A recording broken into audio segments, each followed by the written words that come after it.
Welcome back, everybody, to another episode of On the Edge. I'm Kelley Wentworth. I'm very excited to talk about this episode, or, well, maybe I don't know if I am yet, actually. That was a tough one, but I am excited about my guest to talk about the episode because I know there will be a lot of things that are said, a lot of opinions. I'm here with my dad, Dale Wentworth. Hi, Dad. How are you? Very good. Confused as hell about last night's episode. It was okay. So I have really been enjoying this season. Have you? Yeah, as much as I can. Yes, I've been enjoying it. It's better than some of the past, I'll put it that way. Okay, good. So you have been enjoying it at least more than others. I have been enjoying it a lot, especially for the new era. But this episode, I'm wearing a sweatshirt today. People who are not watching this on video will not be able to see it, but it says, "When do we vote people off the island?" My beautiful friend Lauren O'Connell made this. But when do we vote people off the island? When do we vote Jeff Probst off the island is the question. Because stop with these. This was way too twisty. I did not like it. Way too much luck involved. Dad, why did we merge just to go back? We basically went back in time as if we were still in 3 tribes or 2 tribes. We went back. And we're just voting. I mean, the way the draw was, it was an unfortunate one where most of the blue was together and Rachel was the outsider. But what are we doing? Well, Why do we do this? I mean, they went back to was it day 10, day 9, pre-merge? Yeah. And then what they ended up was 7 people had immunity. Or it was 6. Oh, it was 7. You're right. It was 7 because the whole tribe was 6 and then Kyle. Yeah, so there's only 4 people out of 11 that could be voted out. And why are we doing that? Then it goes, okay, there's no blind side because if you got 4 out, I mean, it's pretty obvious. You got a 25% chance of going home. I mean, that's a Final Four. They moved the Final Four. So were you playing in the past or were you playing at day 26? Mm-hmm. I mean, that's what that... I think Jeff was... You're right. I think Jeff was trying to be cute. They were trying to do something different. But I really felt last week when we had what was pretty close to a normal merge episode, what we used to see in the old school era, a little bit twist, but you still had everyone could vote. One person was safe. I was like, yes, we're back. We're getting there. I know we got the auction coming up. Like, this season is good. And then all of a sudden we get to that challenge 10 minutes into the episode. And he goes, okay, here's, like, I had to write down exactly what the twist was. Okay, 6 of you will play against these 6, and it's going to be a random draw. And then the last person that is up there wins for their whole tribe. And then the last person what? Yeah, that Stop was it. that was an interesting twist. But I at the time I was like, okay, that is kind of cool but then it's going, okay, half the people got automatic immunity, and then you take the person, and it just destroys so much of your social game for days, and you have to do a reboot, in my opinion. It was almost like a tribe swap, to be honest. And we've been a part of an unfortunate tribe swap, which we do have to take responsibility for not building some of those relationships that ended up getting us out. You know, we have to look back and say, okay, could have done better. But in this situation, that's essentially what happened. It's a tribe. Rachel was a part of a bad rock draw, essentially. Yeah. And of no fault of her own, could have gone home. And that's what I don't like. When you are in a good spot, especially after the merge, it just doesn't seem right to put someone in a bad spot like that when they are playing a great game. Yeah. It just doesn't. Why are we doing that? And Rachel, I mean, she was in a horrible spot because it was 5-on-1. She wasn't going to win. And then she got the advantage from Saul, which was her only option. And I remember Jeff saying, if it's too easy, if it seems like it's too easy, it is, and don't do it. And then she took the easy way, was to play her advantage. But the bad thing is, she's back in the game for another day. And I will never, you and I have talked about it, I will never question anybody who makes the vote when they're sitting on that little piece of rock. When you make the decision there, that's the best one for you at the time. However, in hindsight, and then we're all drinking beer and eating pizza watching it, uh, she destroyed any alliance she made that day with the Blue Tribe because she said anything she might have made with Kyle and Sue to stay in the game and Gabe maybe to stay in the game. Then she all of a sudden throws up her hands and says, "Up, I don't care, I'm out."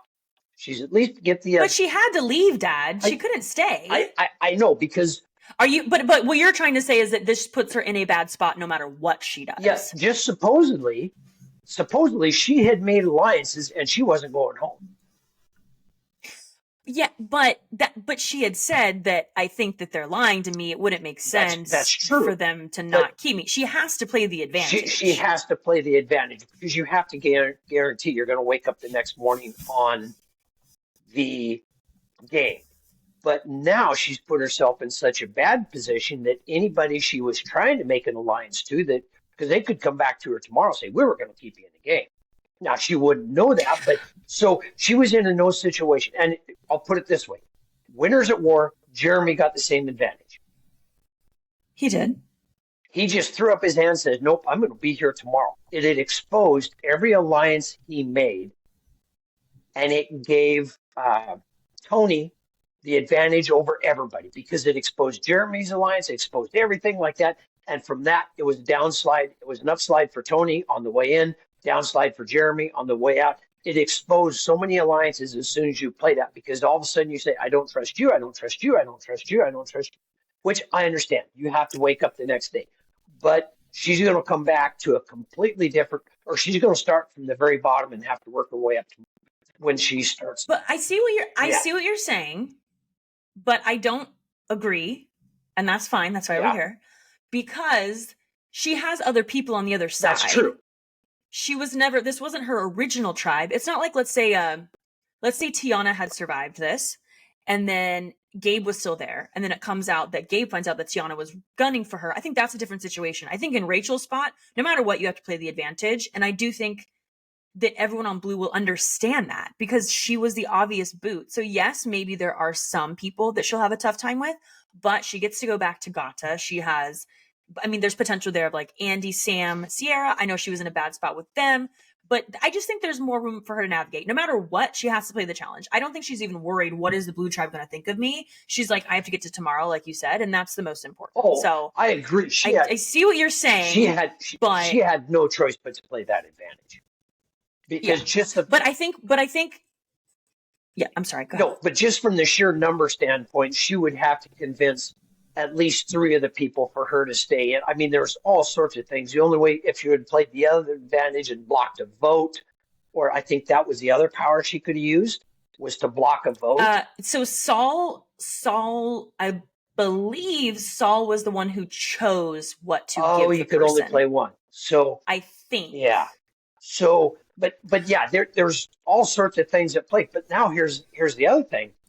Who's going to take credit for giving her that idol, and who does she believe when she goes back to the other tribe, once they're back to the merge? Because nobody stood up and said, "Yeah, that was me." Saul didn't say. But so when she comes back the next day, they all get back. Who gave me that idol? Or who gave me that advantage? Well, nobody has to say. She's just grateful to be there. Nobody has to say. She's grateful, but now somebody's got to step forward and say, "I gave it to you." They won't, because she has to get she's got to work her way back into the graces of everybody. And so, but she'll be going back to her original tribe. But if anything, if anything, the person that people would be mad at, if anyone's going to be mad, would be Saul for giving her the advantage. You can't be mad at Rachel in that situation. So this is, and I'll switch completely different gears. This is why so many of these advantages destroy 2 weeks of work. And that's what I think the point is, right? We may not be necessarily agreeing on the relationships and how it'll come back and be a camp and move forward. But I think what we are agreeing on and what we can say is that to add in all these twists, add in all these advantages, do these different tribes, it's undoing all the work of that just organic work that the players are doing. And I know Survivor's not fair. I have always said Survivor is not fair. Okay. There's a lot of luck involved.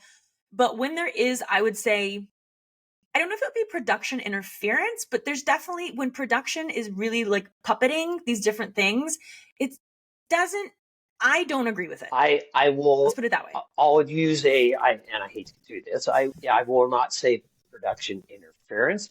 It's production direction. Okay, that's fine. And they are doing more and more of shaping the direction through, well, like I said before, when you have 7 people out of 11 going to jury or going to tribal, and 7 of them are immune from getting voted out, production has taken over direction of the game. Yeah, that's true. And that's a good way to put it. I mean, it literally completely, because it's like, okay, you don't have to play a big game anymore. You just have to play a game to wake up tomorrow, because you could wake up tomorrow and have 3 advantages in your pocket and everybody else. I mean, because you don't know, and it's literally taken the power away from idols or advantages, because, well, it was a couple seasons ago, Jeff had a whiteboard out showing everybody who had the idols how they could be played when they got ready to go to tribal. And that's it's taken so much of the social game away, because now it's just like, okay, I'm just going to rely on luck, and I'm going to wake up on day 24 and I'm going to be close to it. I just don't want to be something stupid, or, because there's just so many advantages in play at any given time. Do you play it? You have an immunity advantage, or you have an advantage that's on every 3rd Monday of the 4th month on the 5th tribal. I mean, so. Well, and the funny part is that you speak about a couple of seasons ago, there was a couple of seasons ago where there were, I believe, it might have been 45, but I can't remember exactly, when they had to put on the screen for the audience to know. I mean, that's ridiculous. I don't know we're at that point here, but same kind of concept of like, even the audiences, we can't keep track. Well, when Cherie got voted out and nobody had to vote, because she was the only person sitting there without an idol advantage or immunity. And that was a brutal one. Yeah. I will never forgive. I mean, it was like never forgive and forget that. I mean, was it the final 6 or 7 or something like that? I can't remember, but it wasn't that big a jury. But it was like, okay, well, you've got an advantage, you've got immunity. We don't even have to go to vote. There's only one person sitting here who was the most deserving winner. The whole mess. You can say what you want, Dad. It's fine. We won't bleep you. And we could sit here and keep. Yeah. I think it's too much. And I mean, there's a lot of play. Kyle's playing a good game. I like what he did. He's showing strong. He's coming in with some challenges left and right and stuff. But he shouldn't have even had individual immunity, because of the twist, he wasn't the last one standing. Yeah. So that's a fake individual immunity to me. Yeah. He was. You're exactly right. That wasn't a real. I mean, it's like that. It should have been Teeny or Genevieve who technically got immunity. If we were just doing a regular challenge, how it would normally be, it's like one of those two gets it. We just do a regular vote, see how the dynamics play out. That was one of the beautiful things I think about the beginning of this game, is that we didn't have a tribe that just got decimated. We went into apparently what the merge was. I guess they're just all living on a beach. It's not really a merge.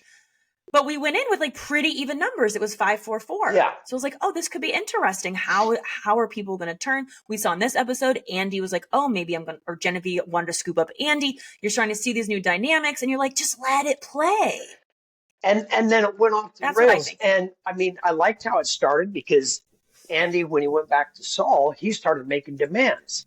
I mean, he's on the bottom. He's building himself up. And he goes, okay, I'll be.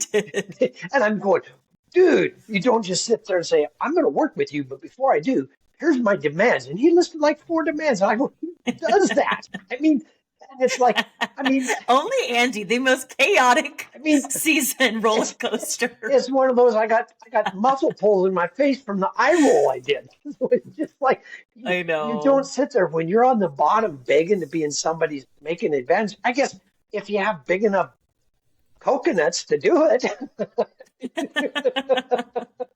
Listen, Andy has a newfound confidence. I feel like we're seeing a new Andy. He has really emerged from this player that was, I thought, oh gosh, he is just having a total. I think he has an extremely false sense of self-worth, because He is the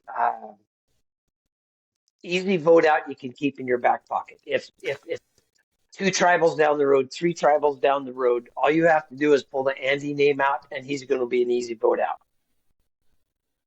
And he knows that. Yes. He knows that. And especially now. Yeah. And so he's wanting to change it up a bit, which I appreciate. I like that. I do feel like he is. That's what I'm saying. In the beginning, I was like, oh boy, this is a lot. But I kind of enjoy what he's doing, even though it's maybe still a little bit he's too scrambling, much. He's mixing it up, it's good. He's scrambling and mixing up. He's making for good entertainment, but everybody's kind of shining him along a little bit. He can. It happens every season. Yeah, I know, and he can disrupt the game pretty good too. I mean, he's still got a vote. So, but yeah, it was nice to see him making demands and that sort of stuff, and how Saul responds. I mean, and I'll go back. One of the things I was going to mention is Guinevere was the most. Wait, who's Guinevere? Genevieve? Genevieve, sorry. I'm terrible with names. I had her name written down, and That's okay. Genevieve, sorry. I had her name written down. My dad's out here just making new names for people. And this goes back to one thing I liked about her last episode. That was the most uninspired idol hunt I'd ever seen in my life. The Advantage? The Advantage. It was like, oh, God, I know. I don't want to go. I don't want to get wet. I don't want to do this. It was like, there's people that sell their soul to find an advantage. And she's going, no, I really don't want it. And it was just hilarious that she actually went out and did that. But she's playing a very good game. So you like Genevieve as a player? You're enjoying Yeah, I like her. What she's doing out there. Sierra's kind of low-key. Mm-hmm. And it's kind of funny for last night, they had a girls' alliance, and a girl is the one who voted out. They were trying to get a girls' alliance going, and one of the girls were the ones that voted out. So it seems like whenever you have an all-guys alliance, all-girls alliance, it blows up in your face. It never seems to fail. 47 seasons in, we should know that if an all-women's alliance is mentioned in an episode, it most certainly will not work. Yeah. Because I have had my hopes up way too many times for it to just be like, no, that's cute, but you wanted to see a Black Widow brigade again? No, honey, we won't give you that. So we should have known in the beginning that this was not going to work. Because everybody looks, and when they see a majority, that is the most obvious target you can do. And people will go back to the most obvious vote out you can get, because that's the easiest one with the least amount of brain power involved. They've got 4. We've got 5. 4 is going to come after the 5. They're going to get somebody to splinter off. So now if you can get a small group of 3 to work within that, that's a lot more powerful than trying to get an all-girl or all-guy alliance going. And it's worked that way every time. You try and maintain a small minority within that to direct it, instead of just trying to get a 5 minority. It just doesn't work, it seems. Yeah. I think and I want to talk about more of the funny stuff. I know we've kind of just been going off about the strategy, because it was a very strategy luck heavy episode, which are not the episodes I typically like, because I want to see more of the funny stuff. Like, I want to laugh. I don't want to be sitting there the whole time trying to figure out the numbers and all this. But I think in the situation of Tiana and the 5, I don't believe it was because of a girls thing. I think we have to look a few episodes back when we already knew that Sue, Gabe, and Caroline were pretty much a tight 3. Yes. Now, Gabe is saying, oh, they're wounded birds and I'm just using them, but they don't know that. And so I thought when we got to the 5, and that's probably why Tiana started crying, those 3 were more than likely going to stick together anyway. So I don't believe it was because of a girls thing. However, I do see what you're saying. When people see that you are in a big group, it can be a problem. I don't think the girls thing will probably be mentioned again. Maybe it will, but getting a large group is very difficult. Yeah. It's always good to have a smaller group within a larger group. Is the key to success. Yes. And I think what you were talking about, where once Caroline went home or went back to the tribe. Tiana. Yeah, no. before Tiana got voted Oh, out. Rachel. Rachel, sorry. When Rachel Yeah, left. I'm terrible Yeah. with names. When she left and went back to the You're beach, fine. You're doing great. and that's when they basically did a reboot back to where Jeff said, "Okay, this is like we were at Tribal X amount of days ago," and I think Exactly. that's when Tiana was going back and having a flashback. She was probably worried about going home 3 or 4 days ago, or a couple tribals ago, Exactly. and then it's like, okay, I thought I'd repaired, I had moved past that. So now the alliances that they had, or the lines that were drawn a couple of tribes ago, all of a sudden came back up, and they'd probably been strengthened since she. Now that her merge was gone, she probably hadn't been working to protect her position as much. Right. And Yes, this is exactly what we started talking about in the very beginning of this, is that anything she had done in the past day or two, any work she had done, didn't matter, because we're always going to go back to what we knew before. Yep. Or who we were with before. And in that situation, no one's, when Jeff tells you now it's a 5, no one's going to take a risk and get out Gabe. There's not enough time. No. You're going to go with what's familiar and what you may have done a couple days ago. Yep. It's going to go back to old habits. What were the habits we was in 2 or 3 tribals in advance or in the past and that sort of stuff. Mm-hmm. And it's going to, okay, all the stuff that happened with the merge and the schoolyard pick, it goes out the window, and you're going to automatically reboot, and you've lost 3-4 days of conversations that don't matter anymore. And they're just going to go back. Okay, I remember the last time I was sitting here and we had 5 here. Here's my thoughts. Here's where I'm going to go. We have to vote instantly.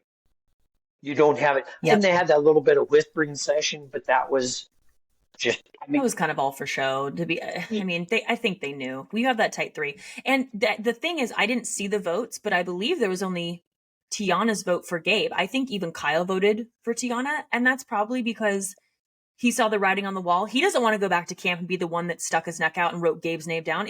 Everyone just wants to keep the peace. Yeah. When you have this situation like this, it's unexpected.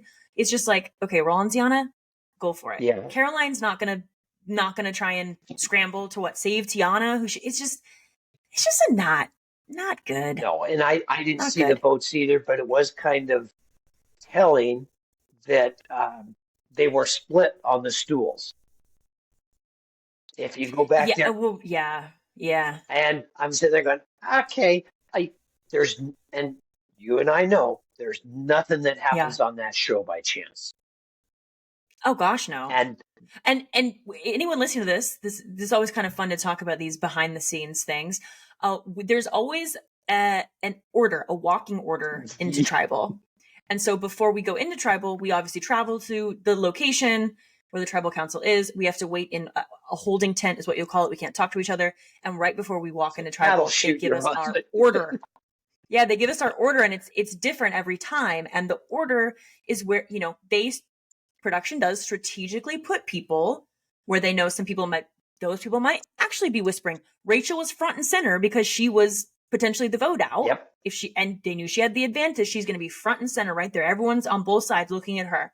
So yes, to your point, everything that is done has a purpose. Now it would be nice if you go back and look at last night's Tribal after Rachel left, and it had Kyle, Gabe, and Sue on the left, and Tiana and Caroline on the right. Gabe was kind of in the middle. He was kind of, he was kind of in the middle. But it was Sue, and I think it went Sue, Kyle, and Rachel, Gabe. Now I've lost it. But yes, you're right. Gabe was kind of in the middle. So, but anyhow, it was a 3-2 split to where Rachel was left, I think. But it would be nice to go back and superimpose that Tribal on the one the last time we were there when they had 5, and see if the alliances in the seating was still the same, because interesting. I might have to go do that. It's an interesting thought. See if they only had one vote. They only had one vote out, and that was TK. Yeah. And see exactly how the seating arrangement was, and see, okay, how much did production actually put your seating order in place? Because it'd be interesting to see how the votes actually lined out. Because, like I say, nothing's by chance. It's all pre-planned for a perfectly good reason, and you can read a lot into it they've been doing this a long time, yeah. So they've got it down. There's nothing there. They know how the flames dance, so they could, even the fire is no accident. How your torch burns, it's no accident. They've got it figured out. So.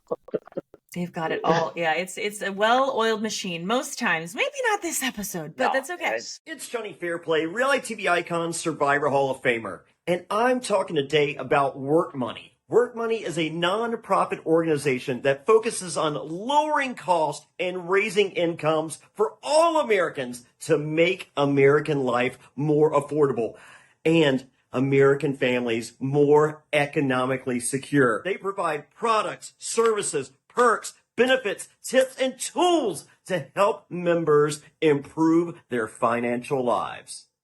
It's time to level up and make more money in this economy. We're talking getting rich. Now, this sweepstakes is giving away $50,000. You can use this to pay your rent, your mortgage. Imagine what you can do with all the money that you'll save. Now, this is put on by Work Money, and this site has all these sick benefits, and it's free.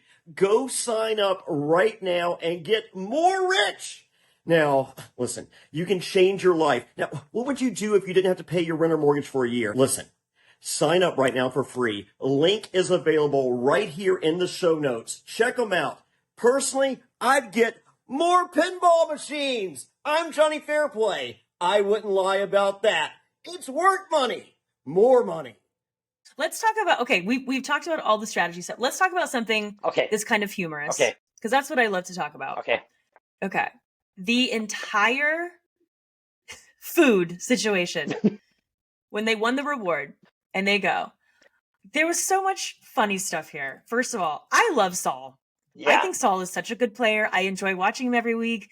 This was hilarious just to see when he took that big spoon with the potato salad from like the community bowl. Lauren and I, Lauren is here with me today because we had a watch party last night in Seattle and she flew in, but we were watching the episode and we were like, did he just take a bite off of the community spoon I hope they all agreed that like the rest of the salad was his, but it's so funny. And then you see him just like eating on that corn on the cob, and then he's got the whole rib in his mouth, and then later everyone's sleeping, he's like drinking the soda, and then you just see the little clue right next to him the whole time. That stuff is so funny to me. I love that type of editing. What did you think about I'm not sure, Saul and just that whole reward? I'm not sure if it was a soda or if that was a margarita he was drinking on, because everybody's getting a little bit sleepy-eyed after about 45 minutes.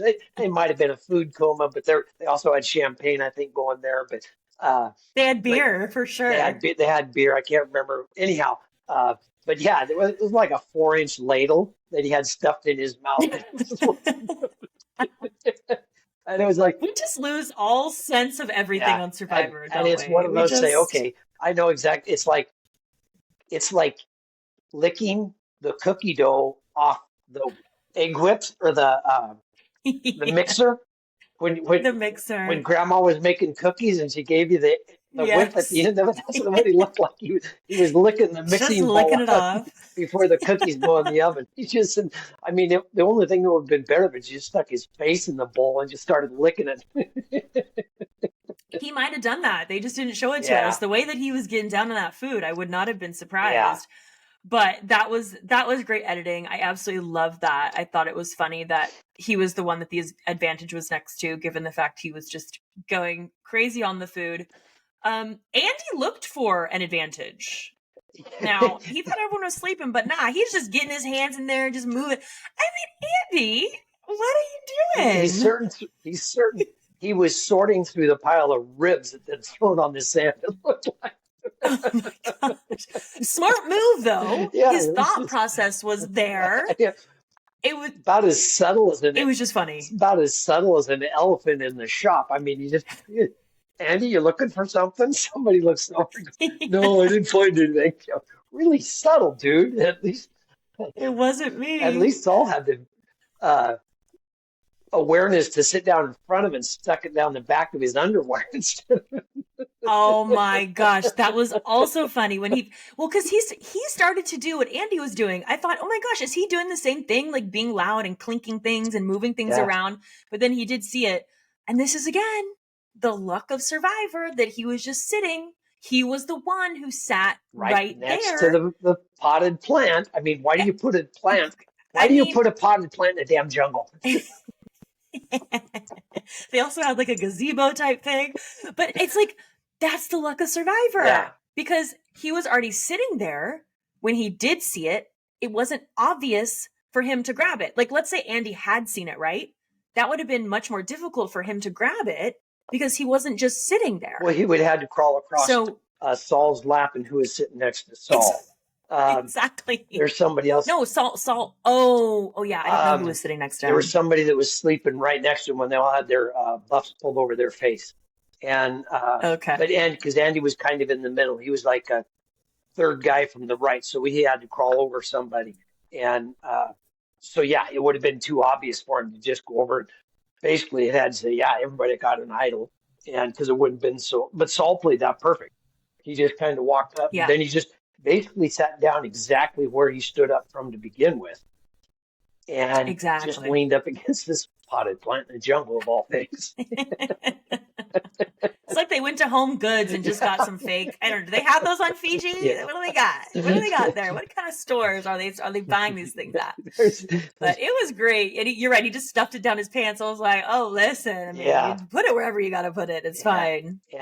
But that was pretty good. But it's just what demented person comes up with these different types of advantages and stuff? I mean, it's because they are far. I mean, they go in so many directions at once. But yeah, that was a funny moment. They do. That was really funny. And then we see so Saul takes it in the jungle and he's reading it and he's like, okay, I get to give this to someone, and I have two options. I can either block a vote or do safety without power. In my opinion, safety without power is much better than block a vote, at least given the way the tribe was. I think you choose safety without power all day. Yes. But do you agree with that, or do you think you should do the block? Because you don't know if the block is useless.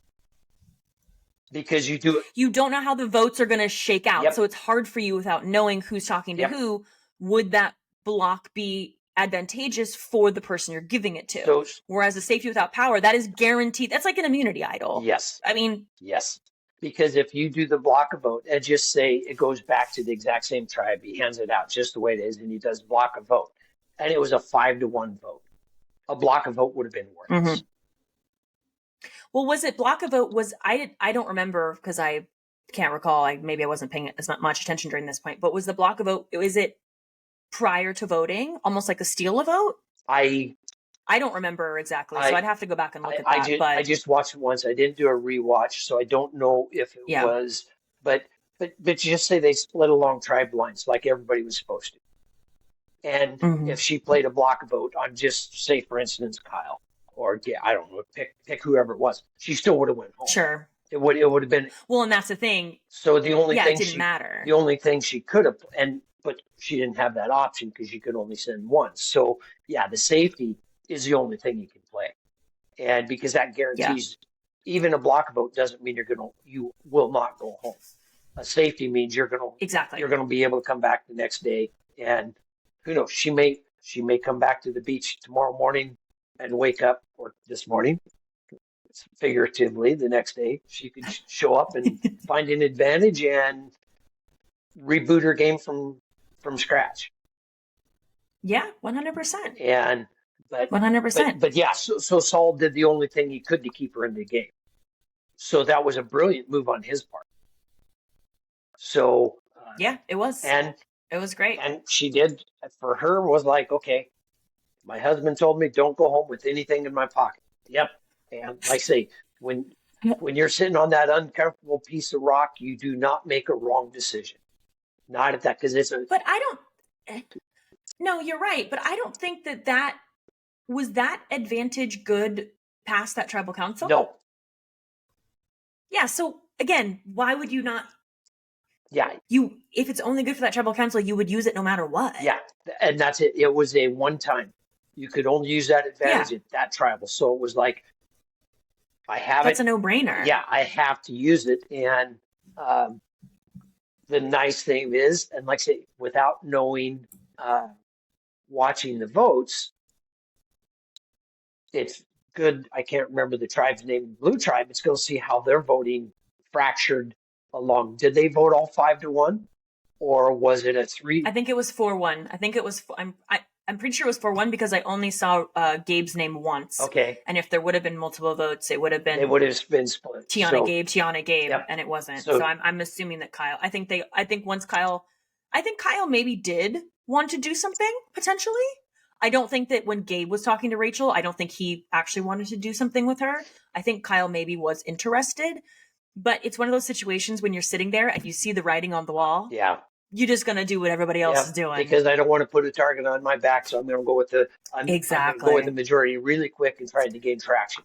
So Tiana voted for Gabe, and everybody else voted for Tiana, and that was it. Because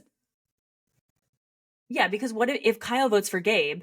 Now you thought Rachel might be in trouble. Kyle is going to be the one who goes back, and they're like, "Now why did you vote for me?" Yeah. When we were all voting for Tiana, now that's a real problem for him. So best move. That was the best move for him in that moment. Yeah, and even if he didn't want to do it. And he's already got a target on his back because he's won back-to-back challenges. As soon as you start winning challenges, somehow won immunity again. Yeah, well, yeah. We won't keep talking about it, but it's only in Survivor can you come in 4th place, but the 1st place trophy. Listen. So it's fine. Even in it's Survivor, fine. A participation trophy awarded him not going home the next day because that's all he got. That was a participation trophy for being on the one tribe. Somehow, still got immunity. Survivor, you've outdone yourself, haven't you? Oh my gosh, I can't with them sometimes. You took 3rd place, but we're going to forget the other 2 people. As soon as the 3rd place is established, we're going to forget 1st and 2nd. Just call the race. So. But that's production. It's done. That's production. It's done. No, it's done. Yeah. It's done. I just hope we can get back to normal next week because we were so close last week, Dad. We were so close. Right there. We were so close. Just give me a normal. I did want to. I was just looking through my notes because I try to write stuff down. A lot of my notes are literally. I mean, the whole episode is pretty much that challenge and vote, but. I want to talk about Andy again quickly when the flashbacks when he was sitting in the sand and it was like dark and they were showing like the Sam talking in a Sierra. That again, I love that type of editing. It was so funny. And he's just sitting there and he's like, you can tell in the sand, he's writing the names and he's trying to figure out the numbers. And he's just, you can just imagine yourself in that moment. And it's funny because I talked to Kellen last week, and a lot of what we talked about was how Survivor this season is giving us moments where we as the audience could like see ourselves in those positions and say like, oh, like what would I do? And I was kind of having that with Andy because when your name gets written down and you are the backup plan, you've had your name written down at multiple tribal councils. I've had my name written down. It is very terrifying. And it does start getting your wheels spinning and you're like, oh my gosh, like who's lying to me and what? So I just thought it was a funny moment that they showed us that he's clearly like, kind of spiraling a bit now and he's writing in the sand and they show the Sam thing and he's like, oh, I thought I could trust. I just love that moment is what I'm trying to say. So I think it's just a funny when he was sitting there doing that stuff, I could the only thing I could picture is little bitty stick figures with a buff on their faces and run into the fire and snuffing the torch out, that sort of stuff. But just doodling in the sand at 2:00 in the morning when you can't sleep I never thought to doodle in the sand, but it's either that or just stare at the stars and let your mind bounce off the walls. And because yes, once you have your name written down, it's very scary. You jump when leaves fall. You don't trust anything. You don't trust anybody. And it's a very, very, very, very bad feeling. And the good thing not good. And this isn't his first time, but still. The good thing is if you can see your name written down a couple times. Usually the first time people see their name written down, it's the only time their name written down, and they can only react to that feeling sitting out in the tulies when you got a camera in your face. How do you feel now that you've done the walk of shame? So how do you feel now that you're voted out? We have had I'm glad you brought that up because we have had some really wild reactions to getting voted out this season. I mean, we had Annika, which was obviously fireworks.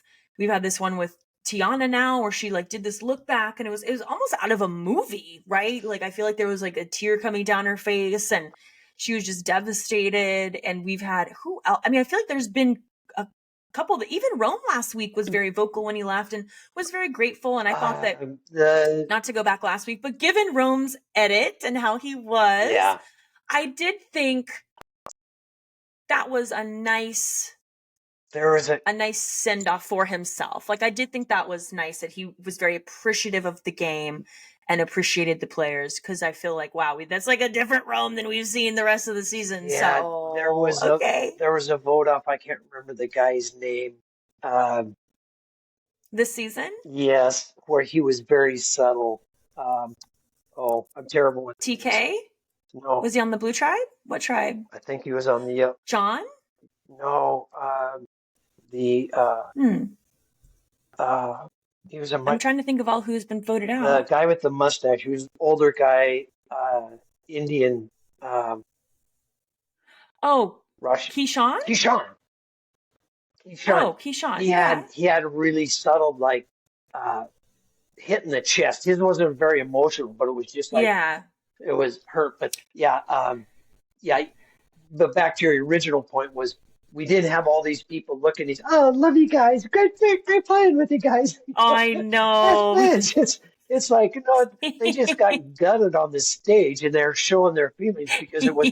You could also say that it was a blindside, because she was crying as soon as her name was read the second time, you could see the tears starting to boil up. She goes, "I thought I was with you guys," and he goes,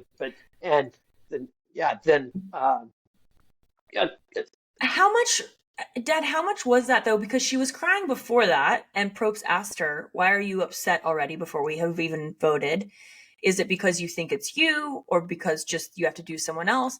And she kind of said that it could be me. So I'm wondering if her being that upset was more the fact that it was her and it was kind of that it's so final and that she was for sure out, or if you think she was genuinely blindsided. I think she was genuinely blindsided, because I don't know. Okay. And you've obviously played a hell of a lot more than I have, but generally when you're voting somebody out, you aren't sad about it.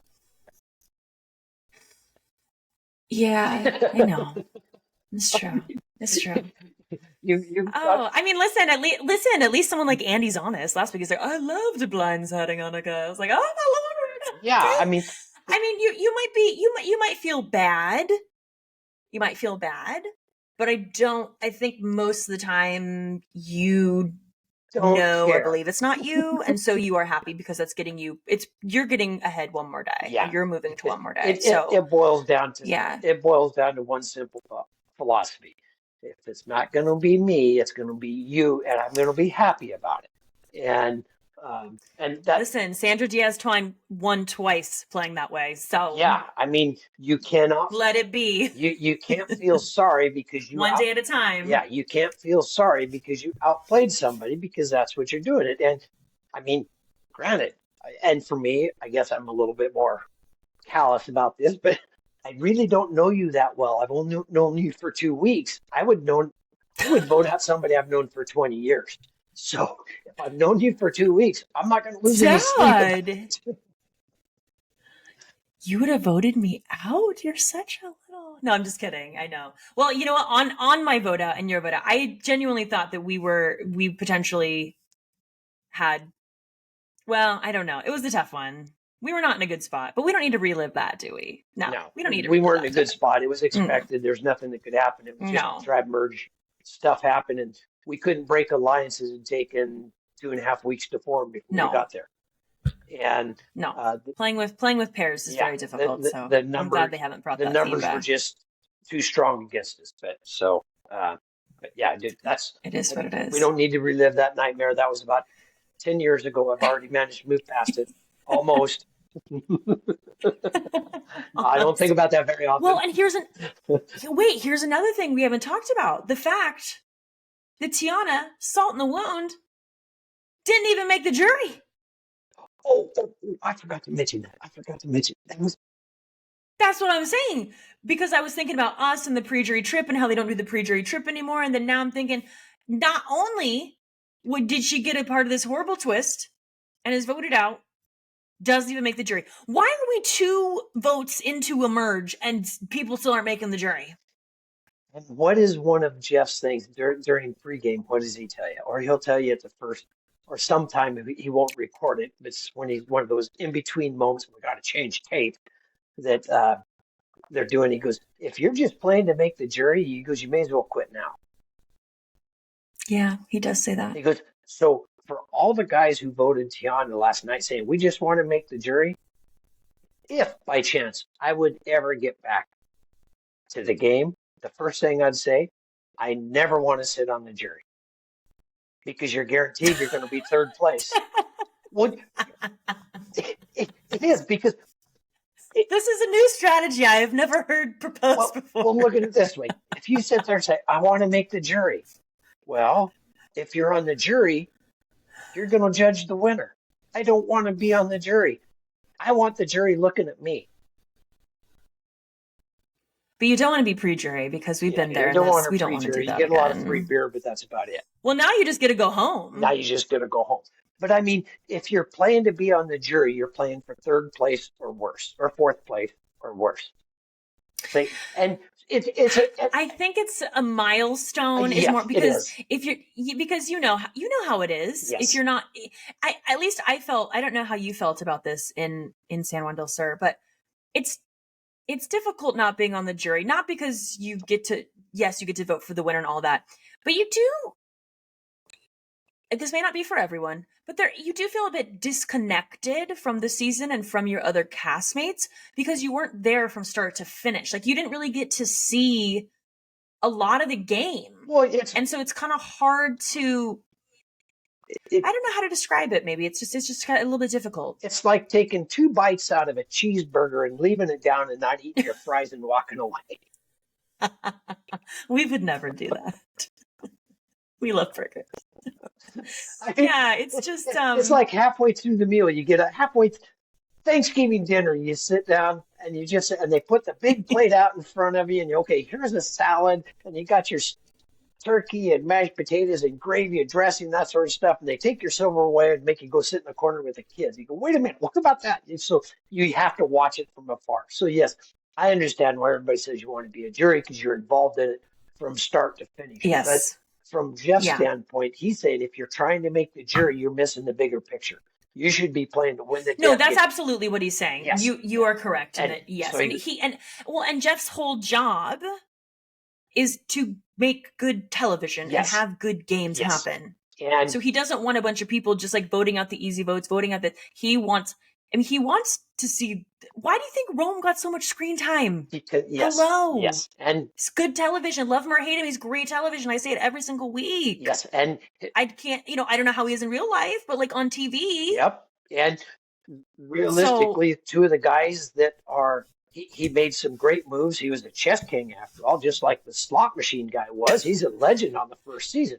So, well, he's a Michael Jordan of Survivor players. Yeah, hello, he is, and he will probably get a phone call because he makes great TV.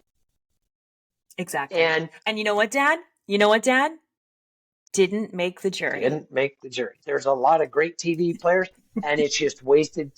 It's just TV filler up until the jury happens and that sort of stuff. So, yes, Jeff is great at getting people that he will put on the show that probably don't have much of a chance of winning, but they make great TV up until the time they're gone.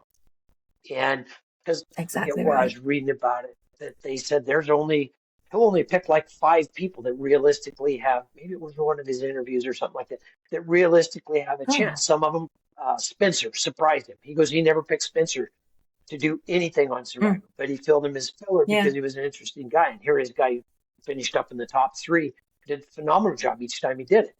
But he goes, there's filler material that are just good TV, and there's people that I think have a chance of winning. And he can't prove him wrong. He's been doing it for almost 25 years. I believe that to be true. Even if you look at when he does the pre-game assessments of people. I don't know if he still does that for the players, but I know he used to do that. I don't pay attention as much now to a lot of the pre-game stuff as I used to, but he used to basically talk about each player and say essentially how he thought they would do or their strengths and weaknesses. And so you're absolutely right. Some of them he would say, this person is a strong threat to win, or he would say, this is a really this person has a really great personality. I mean, you can kind of read between the lines and the things he's saying of who he believes could win. Yeah, and he's got a ringside seat because he's been doing a cast assessment to put people on the show, and then he sits on the beach for 26 days and watches them play. So he's got a good basis of saying, this reminds me of a player who's got these attributes that's going to bring this forward, that's going to serve him well in the game. And there's probably a lot of people that he goes through that he's seated on a tribe that do not have all the attributes that's going to make you win a game. But a lot of people surprise him because you change. I won't say you change so much, but you can adapt to the game, I guess. Yeah, that's very true. Yeah, it's all so complicated. It's all very interesting. But before we put the little bow on this package that is the things, I do want your answer on it. Do you believe doing the merge and having two people post merge not make the jury, does that make you feel a certain type of way, or you don't care either way? It's a teaser they shouldn't do to the people. I think once you make the merge should be the jury. Yeah. It's also like, why merge that early? Yeah. Just keep them in the individual tribes for another vote or two. Because I know sometimes that, it just doesn't feel like, it doesn't feel that like that milestone anymore. It just doesn't feel like that. Nope. Because I don't know. They're doing the merge on day 9. I mean, come on. No, Lauren and I were talking about that. We were actually laughing because in this episode, well, a couple things in this episode. Day 13 is the day that I was voted out when we played on San Manuel del Sur. Yep. 5th, voted out 5th. Definitely had not merged yet. And then Lauren and I were talking about how we had like 7 more days on that hell that was Lesu by 6 days or whatever it was by day 13. Yeah. And it's so funny. We're already 2 votes into the merge on day 13. Yeah. It's just I hate just talking about the 26 days because it is what it is. This is how the new era is. Whatever. We've accepted it. But as playing the game, it gets funny. Yeah, I mean, there's people they're doing merges on day 9. There's people that haven't had a flint for the first 9 days, for Christ's sakes. And they're already doing a merge. And going, really? I mean, but it's the new era and that sort of stuff. But I'm getting in the old get off my lawn phase. That, I mean, keep it to 30. I know. Keep it to 39 days. Stretch them out. Make them suffer for 20 days before you even do a merge. Put them on that beach with a bag of rice. And I mean, just make them hurt like hell before you actually give them a reward. And how do you feel about the no rice, though? Because that's been a big thing that Jeff has been felt very strongly about in the new era, is they just don't get any rice. And now we had some issues over rice. So do you care about it? Like, do you think, because I kind of just feel like the starving aspect of Survivor to me is so small in terms of audience experience that I just feel like just give them the bag of rice. Yeah. It does, like, that piece of it of like, we're really pushing them, we're really starving them. All they get's coconut for what they were getting rewards on day 5. Yeah. So it's same. You're not, I mean, by day 5, yes, you're hungry. But once you get to day like 36, you are starving. So do you care about the rice, or do you think just give them the rice? Just give them the rice. Or you don't care. And don't give them a food reward. I mean, if you can't figure out how to starve for 14 days, you shouldn't have volunteered for the damn show.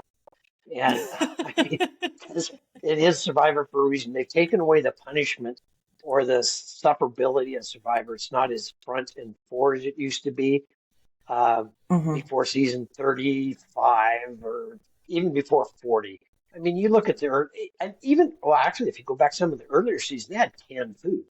If you go back season 1 through 5, they had canned beans and rice and all sorts of stuff they were able to eat. It wasn't, well, they really brought it in Africa, where they really brought the suffering front and forward. And they continued that, and they lightened it up after Cambodia, I think. But anyhow, no, give them a rice, give them a flint, and no food rewards for 14 days. And because everybody asked me, flint thing. Everybody had asked me, I go, holy crap, you're eating slugs and snails off the bottom of rocks on the beach. How can you do that? And I go, you've never been that damn hungry before. And Exactly. Exactly right. when you're starving, you will find ways to eat. Trust me. And they Yep. ought to push them that way because that is another aspect of the game. Because if you got to spend X amount of days just trying to have food, it takes away from your social game. You can't spend as much time. So you got to figure, am I going to eat or I'm going to talk about who to vote off? Eating kind of takes priority. And as we found out, going to go back to San Juan, where you guys ate 25 pounds of rice and 25 pounds of beans in 13 days. So, Dad, hold on. I had Jeremy and Val on a couple weeks ago, and I don't know, there was a little clip that I think that they put out of it, but I had told Jeremy and I were discussing, I said, do you remember when we would have, listen, Missy, I'm sorry for the call out, but Missy would make so much beans and rice, we would not eat it all. It's so bad. It was so bad. But I mean, my just opinion, typically in how much rice you would normally eat if you're doing it correctly and rationing, it's not that much anyway. No. Half a cup a day. No. Just let them have the rice. And the Flint, the Flint thing I think is so ridiculous. Yeah, we're going to take your Flint away. We're going to take your Flint back. We're going to do this. We're going to do that. So, yeah, just give them the rice because all it is, it's just a moral thing because you actually get a sensation of putting something in your mouth that you don't have to lift up a rock and eat. You can actually cook it or do something like that. So it gives you a sense of feeling to have something to eat. Because like I say, we didn't really figure out the snakes or snails and slugs or barnacles, I guess they were, until like day 8 or something like that is when we actually started finding different fruits and stuff you could eat because it's a shock to the system. So, yeah. It is. Yeah, it is. Okay. Well, now that we've done a little rant, I feel like that's it's a rant. Good time to end. Yeah, unless there's anything else. Is there anyone else that we haven't talked about that you had thoughts on? I think we've talked about most people, but if there's anyone that you want or anything you wanted to say or thoughts on the episode or season overall before we go. Sierra's going to be interesting. She's getting really low key at it. And she's playing a good game. And I mean, I did the 3-game picks and that sort of stuff. And I can't remember how I actually picked her, but she's playing a good subtle game from behind. And so it's going to be interesting to see how she actually ends up as the game goes on. It will be interesting because I don't know if she's... Andy is coming. Yeah. Okay, the Andy storm is a brewing, and Sam is right in line for that. But I would say Sierra could be a secondary option for Andy. So she's got to be a little careful. Yes. Might want to be looking at that girls' alliance a little bit more closely. Yeah, I just think either she's not playing a strong game and not being involved. That's usually why it might not be getting an edit if she's just not making stuff to get producers' attention, just... But she could just be. But you like Sierra. She could be playing very subtly and come on after the merge when it gets to be an individual game. So okay, I like that. We'll see. Are you worried for Sam? Now that the Andy storm is coming, or you think Sam can squeak by? I think Sam's smart enough. He's not going to tie himself too much to the Andy wagon. Well, that's the problem is that he hasn't tied himself to it. And now Andy knows that it was him, according to Saul, that was saying Andy's name and giving him up. Yeah. So you got to be careful out there. Yeah, Andy can disrupt a lot of games. So, and I will say... He's a free agent. I think as soon as he disrupts the game too much, he'll be gone. Because there's a lot of other people that say, oh, wait, he disrupted his game. I'm kind of aligned with him. I don't want to have my game blown up by the Andy storm. So let's just get rid of him. So that's a little bit of the Rome type situation. Yes. A little bit. Like Genevieve was like, my ally, but cut him loose. Yes. And it goes back, if you start making too much of a storm and just walking up to one person and say this, one person, like Tina Weston and Colton for many, many years ago. At one point, Tina just goes, that's enough of your BS, you're gone. We don't need that much drama being artificially created. Because Andy's creating a lot of artificial drama that doesn't need to be done. And at some point, everybody will just say, no, the game's bad enough without that. So Yeah. he could be we'll shooting see. himself in the foot if he does it too much, like making demands. When you're on the bottom and you start making demands, that's pretty brave. What is it? Is Saul just a magnet for Yes. First poor Saul had Rome, and now Saul has got this Andy coming after, Yeah, it's questioning, what do you? Oh my goodness, him and Genevieve, they just got a thing for these these types of players. But yeah, I love it. Well, good. Well, yeah, I think this was really fun, Dad. Thank you so much.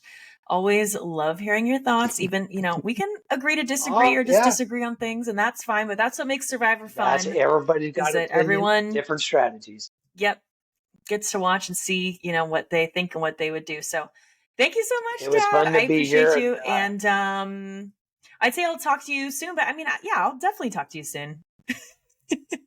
I'll see you soon in a few weeks. Yeah, I'll be over. I said I'll see you. I'll see you in a few weeks. Yep, I'll be over in a couple weeks. I'll see you in a few weeks. Okay. All right. Bye, Dad. Bye.